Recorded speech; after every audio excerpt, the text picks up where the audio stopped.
வணக்கம் மக்களே, மாட்டுப் பொங்கல் என நல்வாழ்த்துக்கள்.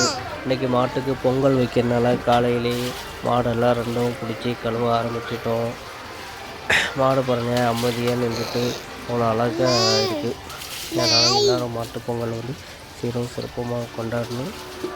என்னோடய சார்பாகவும் என்னோடய சேனல் சார்பாகவும் வாழ்த்துக்கள். நீங்கள் எல்லாம் என்ன பண்ணிகிட்ருக்கீங்க? உங்கள் வீட்டில் மாடெல்லாம் கழுவிட்டுருக்கீங்களா? உங்களோட அனுபவத்தை ஷேர் பண்ணுங்கள்.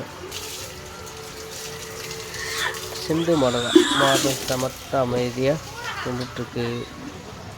காலையிலே வீட்டெல்லாம் ட்ரெஸ் ஒன்று ரெண்டு துவைச்சி போட்டால் விளையாடலாம் கழுவ முடியாது, அதெல்லாம் குளிர் பிடிச்சிக்கும். அதை கழுவுறதில்ல. கண்ணுக்குட்டியும் கூட மரங்கள் கழுவி நிப்பாட்டோம். முன்னாடி ஒரு மாடு, அதையும் கழுவி நிப்பாட்டோம்.